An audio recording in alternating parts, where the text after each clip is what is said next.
देख रहे हैं नेटवर्क 33 राजकुमार के साथ। तो चलिए पढ़ते हैं आज की कहानी की ओर।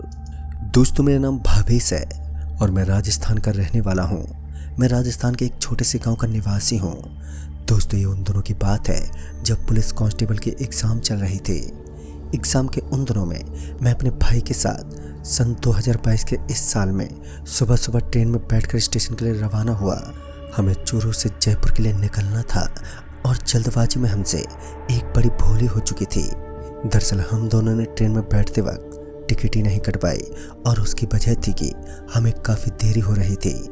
अब हम दोनों यही उम्मीद लगाए बैठे थे कि भगवान करे ट्रेन में टीटी ना पहुंच जाए। लेकिन आज तो हमारी किस्मत को साला कुत्ता ही काट चुका था, क्योंकि थोड़ी देर के बाद सफ़ेद लिबास में लिपटा हुआ एक टीटी ट्रेन के अंदर पहुंच गया। मैं अभी अपने भाई के साथ ट्रेन के दरवाजे में बैठा हुआ था, तो पहले तो उस टीटी ने हम दोनों पर ज़्यादा ध्यान नहीं दिया और दूसरे डिब्बे में दाखिल हुआ। मगर पता नहीं क्यों मुझे ऐसा लग रहा था कि वो टीटी अच्छे से जान चुका है कि हमारे पास कोई टिकट नहीं है, क्योंकि उसने काफ़ी देर तक हमें घूरा था। खैर 15 मिनट तक वो टीटी दोबारा उस डिब्बे के अंदर दाखिल नहीं हुआ और तब जाकर कहीं ना कहीं मुझे राहत की सांस मिली। शायद मुझे लग रहा था कि वो टीटी ट्रेन से जा चुका है। और फिर अचानक ही हमें उस ट्रेन के अंदर किसी के रोने और चीखने की आवाज़ सुनाई देने लगी। हैरानी तो इस बात की थी कि इतनी ज़ोर ज़ोर की आवाज़ आने के बावजूद भी ट्रेन का कोई भी आदमी उन आवाज़ों पर ध्यान नहीं दे रहा था।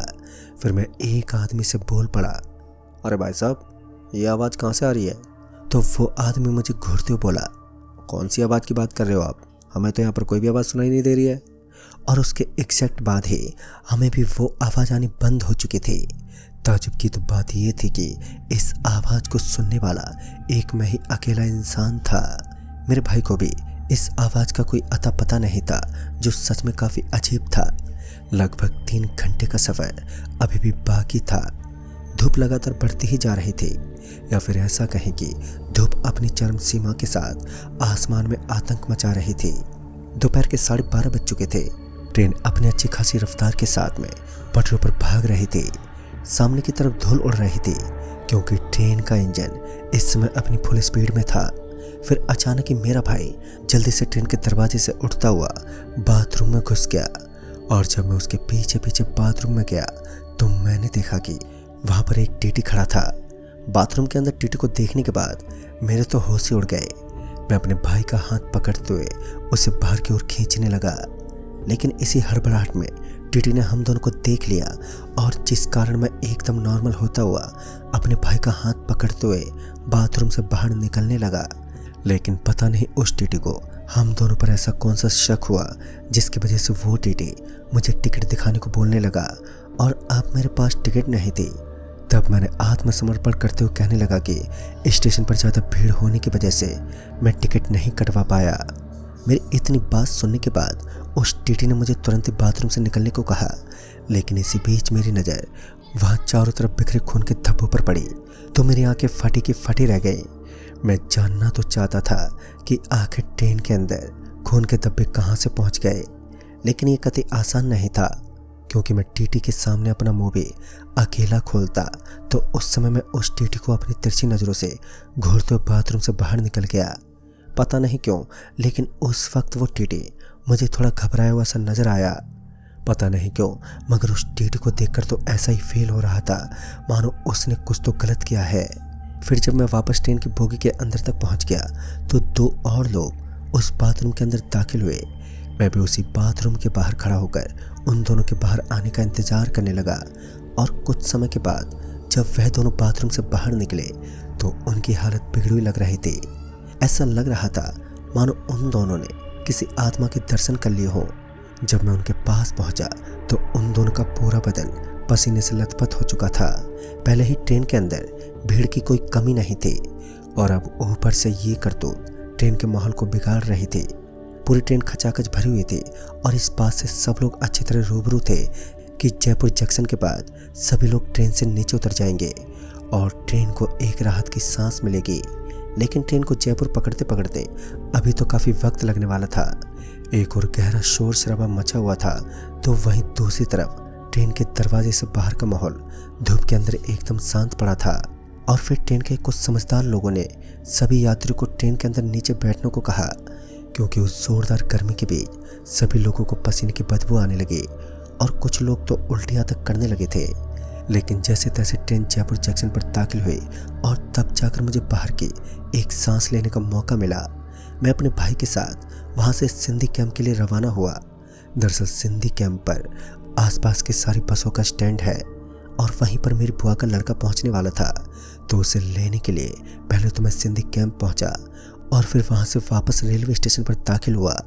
एग्ज़ाम का समय शाम के 3 बजे से लेकर 5 बजे के मध्य का था, तो इस वजह से मेरी बुआ का लड़का मेरे छोटे भाई की एग्ज़ाम दिलाने के लिए सेंटर पर पहुंच गए। और वहां पर पहुंचने के बाद मैंने जो सबसे पहले देखा वो था मेरा सफ़ेद रंग का शर्ट जिसके ऊपर खून के धब्बे लगे हुए थे। ये देखकर मैं कुछ पलों की खातिर दंग रह गया, क्योंकि इस तरह के खून के धब्बे मैंने कुछ देर पहले ट्रेन की बोगी के अंदर जो बाथरूम था उसी के अंदर देखे थे। लेकिन ये धब्बे मेरी शर्ट पर कैसे पहुंचे? मैं इसी सोच में डूबा हुआ था कि अचानक ही मेरी नज़र मेरे छोटे भाई की टी शर्ट पर पड़ी, तो मैंने देखा कि उसके शर्ट के ऊपर भी खून के बड़े बड़े धब्बे बुरी तरह से बने हुए थे और साथ ही कुछ लिखा हुआ था और वो छोटे छोटे अक्षर में लिखा गया था, तो मैं उसे समझ नहीं पाया। लेकिन मैं इस बात को अच्छी तरह से समझ चुका था कि ऐसा कुछ तो उस ट्रेन के अंदर मौजूद था जो मेरी समझ से बाहर था। फिर बाद में मैं उस स्कूल के बाहर एक पेड़ के नीचे बैठ गया और ट्रेन में हुई उन हादसों के बारे में याद करने लगा, क्योंकि हमें रात के समय भी उसी ट्रेन में सफ़र तय करना था। शाम के तकरीबन 5:30 बजे के आसपास मेरे भाई की एग्ज़ाम ख़त्म हुई और तब जाकर मैं फ्री हुआ। हमारी ट्रेन रात के तकरीबन 8:30 बजे की होने वाली थी, तो मैं वहीं पार्क में घूमने लगा। मेरी बुआ का लड़का वहाँ से निकल चुका था और मैं और मेरा भाई इस वक्त उस पार्क में घूम रहे थे। हम दोनों के जहन में उस बोगी के अंदर मौजूद उस टीटी की यादें चल रही थी। बाद में हमने उस बात को नज़रअंदाज कर दिया और तकरीबन 8 बजे के आसपास रेलवे स्टेशन पर पहुंच गए। इस बार हम बिना टिकट ट्रेन में नहीं बैठना चाहते थे, तो सबसे पहले मैं किसी तरह उस भीड़ के माहौल में इधर उधर भटकता हुआ टिकट कटवाकर वापस पटरी के पास पहुंचा और तब जाकर ट्रेन का इंतज़ार करने लगा। इंतज़ार करते समय मेरी यादें एक बार फिर उसी ट्रेन के बारे में विचार करने लगी, क्योंकि पता नहीं क्यों मुझे अंदर ही अंदर ऐसा लग रहा था शायद वही ट्रेन दोबारा स्टेशन पर दाखिल होने वाली है। अब रात के लगभग 8 बजने को चले थे। एग्ज़ाम होने की वजह से पूरा का पूरा स्टेशन यात्रियों से खचाखच भरा हुआ था और साथ ही सभी लोग ट्रेन का इंतज़ार करने लगे। और जैसे ही ट्रेन स्टेशन पर दाखिल हुई तो सभी लोग धक्का मुक्की करते हुए ट्रेन के अंदर पहुंच गए। ट्रेन के अंदर पहुंचने के बाद मेरा तो जी घुटने लगा, क्योंकि अंदर का माहौल यात्रियों से इस कदर भरा हुआ था कि कदम पटकने की जगह तक नहीं थी। जैसे तैसे 2 घंटे का सफ़र कट गया और उस सफ़र के दौरान मेरा कलेजा मुंह तक आ पहुंचा। मैंने अपनी ज़िंदगी में पहली बार इतनी भीड़ को देखा था, जहां मुझे ट्रेन के अंदर अपने पैर रखने की जगह तक नहीं मिली। लेकिन जैसे ही सीकर का एक स्टेशन आया तो उस बोगी के अंदर मौजूद सारी की सारी भीड़ एकदम से खाली हो गई। पूरी बोगी अचानक ही खाली खाली लगने लगी और ऐसा होना एक लाजमी सी बात थी, क्योंकि उस बोगी के अंदर ज़्यादातर वही लोग सफ़र काट रहे थे जो एग्ज़ाम की तैयारी में थे, या फिर यूँ कहें कि जो पढ़ाकू लोग थे वही इस सफ़र को काट रहे थे।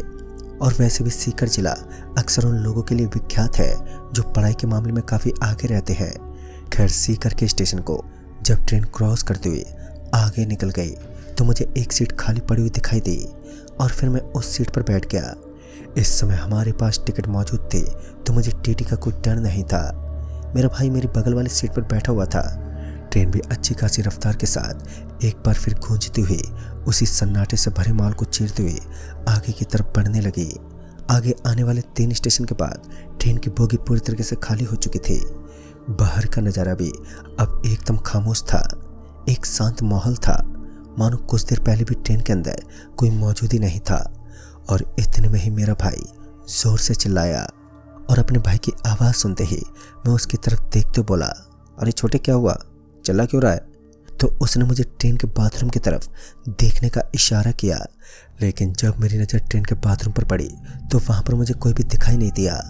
मैं अपने भाई को देखते हुए बोला, क्या हुआ? मुझे तो वहाँ पर कोई नज़र ही नहीं आ रहा है। लेकिन मेरे भाई का पूरा शरीर पसीने से तरबतर हो चुका था। बाहर से आने वाली ठंडी हवाएं अब उसके बदन पर काम करना बंद कर चुके थे। वो पूरा कांप रहा था। उसका सफ़ेद पड़ा चेहरा देखकर तो ऐसा ही लग रहा था मानो उसने किसी भूत को देखा हो। और तभी बाथरूम के अंदर से सफ़ेद लिबास में लिपटा टीटी मुझे अपनी तरफ आता हुआ दिखा।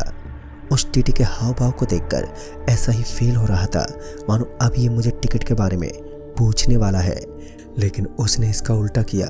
वो हमारी बगल वाली सीट पर बैठ गया और मुझे भी इससे कोई प्रॉब्लम नहीं थी, तो मैं दूसरी तरफ अपना चेहरा घुमाकर बाहर के माहौल को एंजॉय करने लगा। फिर वो टीटी एक भारी आवाज़ में बोल पड़ा, रात में इस बोगी में सफ़र करने का अंजाम तुम दोनों जानते नहीं हो। और फिर जब मेरी नज़र उस टीटी के चेहरे पर पड़ी तो फिर मैं अपनी ज़िंदगी के एक ऐसे खौफनाक मंजर में डूब गया जो कोई भी इंसान अपनी ज़िंदगी में कभी देखना नहीं चाहेगा। और मेरे साथ भी कुछ ऐसा ही था। उसका खौफनाक और मनोज चेहरा मुझे डरावनी यादों में डुबा रहा था। उस टीटी के हाथ खून में सने हुए थे और उसका चेहरा भी पूरा खून से लथपथ था, मानो अभी अभी उसने किसी बड़े शिकार को अंजाम दिया हो। और मुझे भी समझते देर नहीं लगी। अब हमें इस बोगी से निकल जाना चाहिए। इससे पहले कि मैं अपनी सीट से खड़ा हो पाता, मुझे उस बोगी के अंदर हम दोनों के अलावा काफ़ी और यात्री बैठे हुए दिखाई देने लगे। लेकिन अजीब बात तो ये थी कि उन सभी की गर्दन नीचे की तरफ झुकी हुई थी और उनका शरीर भी किसी अजीब इंसान की तरह महसूस हो रहा था। मैं उन सभी के चेहरे देखना चाहता था। फिर उनमें से मेरी नज़र एक के चेहरे पर गई तो मैं फ़ौरन अपने भाई का हाथ पकड़ते हुए ट्रेन से नीचे कूद गया। और नीचे कूदने की वजह से मेरी हड्डी पसली में जोर की मौज आ गई। लेकिन आसपास घास फूस होने की वजह से हम दोनों सही सलामत लैंड कर गए। हालांकि उस समय ट्रेन की रफ्तार काफ़ी धीमी थी, जिस वजह से मैंने ट्रेन से नीचे कूदने की हिम्मत दिखाई थी। दोस्तों, आज इस घटना को बीते तकरीबन 7 दिन हो गए हैं, लेकिन पता नहीं क्यों मुझे आज भी इस घटना के बारे में याद करने के बाद डर और खौफ की एक आंधी महसूस सी होती है। दोस्तों, ये वही ट्रेन थी जिस ट्रेन के अंदर हमने दिन में सफ़र तय किया था। अब तक मैं नहीं जान पाया था कि आखिर उस बोगी का ऐसा कौन सा रहस्य छुपा हुआ है जिसकी जानकारी वहाँ आसपास रहने वाले लोगों को भी नहीं है। हालांकि मेरी कोशिश यही रहती है कि मैं उन लोगों को भी रोक सकूं जो इस ट्रेन में रात का सफ़र करते हैं। तो दोस्तों, इस कहानी में बस इतना ही। तब तक के लिए बाय एंड टेक केयर।